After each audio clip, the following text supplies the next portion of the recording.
বিসমিল্লাহির রহমানির রহিম। আমি আজকে একটা টপিক নিয়ে এসেছি, খুবই গুরুত্বপূর্ণ টপিক। আমরা যারা এদেশে বসবাস করি, যারা বাংলাদেশ থেকে এসেছি, বাংলাদেশকে লালন করি, বাংলাদেশকে বুকে ধারণ করি, বাংলাদেশের কিছু হলে আমরা ঝাঁপিয়ে পড়ি। কিন্তু কয়েকদিন আমার একটি কারণে বাংলাদেশের হাইকমিশনে আমি গিয়েছিলাম, কিন্তু সেখানে যে পরিবেশটা দেখে, সেখানে সার্ভিসগুলো দেখে আমি হতভম্ব হয়ে গিয়েছি। একটা দেশের হাই কমিশন যে এভাবে মানুষকে সার্ভিস করে থাকে, আমি যদি সেখানে না যেতাম তাহলে আমি ভাষায় প্রকাশ করতে পারতাম না।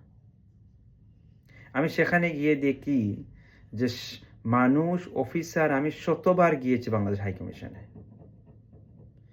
এক একজনের এক একটি রুম তারা নিয়ে বসে আছে। ফার্স্ট ফ্লোরের টোটালি এমটি বসে আছে, এখানে কোনো সার্ভিস দেওয়া হচ্ছে না।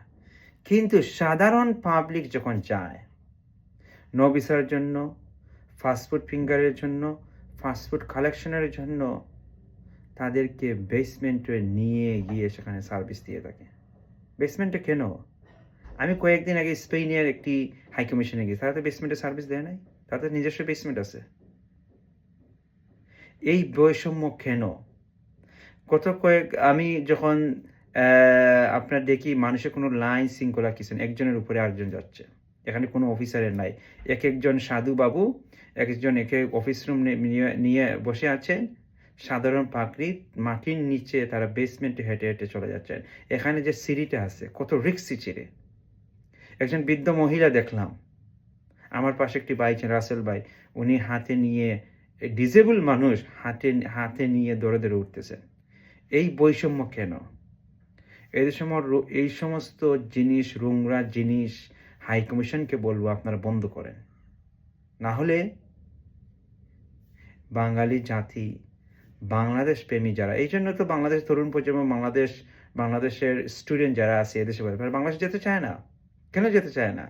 আপনাদের সার্ভিসের অভাব। আপনারা সোচ্চারভাবে এই জিনিসগুলো বন্ধ করেন। এক একজন নবাবজাদা আপনারা অফিসাররা আপনারা রুম নিয়ে বসে থাকবেন, আর পাবলিকলি আপনারা সেখানে বেসমেন্টে নিয়ে সার্ভিস করবেন।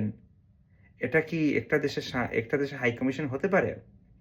আমি হাই কমিশনারকে বলবো অতি লেম্বে এই নোংরামি জিনিস বন্ধ করেন, নাহলে অন্যথায়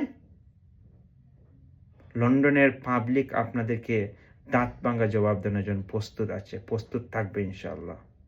একটা দেশে হাই কমিশন এভাবে চলতে পারে না।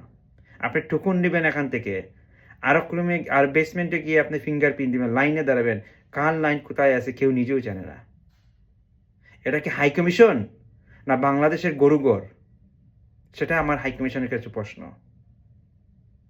না হলে এইসব অফিসারদেরকে, আমরা বিভিন্ন অনুষ্ঠানে যাই, অফিসাররা গিয়ে হাই কমিশনার গিয়ে ভাষণ দেয়, এই সমস্ত রুংরামি বন্ধ করেন, পাবলিককে, সাধারণ পাবলিককে সার্ভিস দেন। যদি সত্যিকারে পাবলিককে সার্ভিস দিয়ে থাকেন, এটা হচ্ছে সবচেয়ে আপনার জীবনের সবচেয়ে উত্তম জিনিস। আপনি কাজের জন্য দক্ষতা আছেন, কাজের জন্য আপনি দক্ষতা আছে, কাজ সার্ভিস যখন দিবেন মানুষ আপনাকে মূল্যায়িত করবে। আমি আবিদা ইসলামকে বলবো অচিরেই এই জিনিসগুলো বন্ধ করেন। এই নোংরামি পাবলিককে সিঁড়িতে নিয়ে, টেনে হিসড়ে নিয়ে আপনি সার্ভিস দিবেন। এখানে যদি একটি দুর্ঘটনা হয়, এর দায়ভার কে নিবে? আপনারা নিবেন? এইসব জিনিস আমি ভিডিও করে নিয়ে এসেছি, প্রত্যেকটি ক্লিপ আপনারা দেখবেন তারা কিভাবে নোংরা সার্ভিস দেয় মানুষকে। আমি নিজেই ভাষায় প্রকাশ করতে পারি নাই যে একটা এদেশের একটি প্রাচীনতম একটি যে দেশ, যে বাঙালি এদেশে এসে কন্ট্রিবিউশন করে বাংলাদেশ স্বাধীন করেছিল, আর তাদেরকে বেসমেন্টে নিয়ে তাদেরকে সার্ভিস দিয়ে, তার মানেটা কি?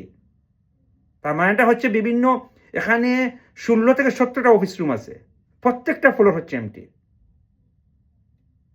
এইসব নোংরামি বন্ধ করতে হবে, নাইলে অন্যথায় আমরা রুখে দাঁড়াবো। ইনশাল্লাহ ভালো থাকেন, সবার সাথে দেখা হবে। আসসালামু আলাইকুম।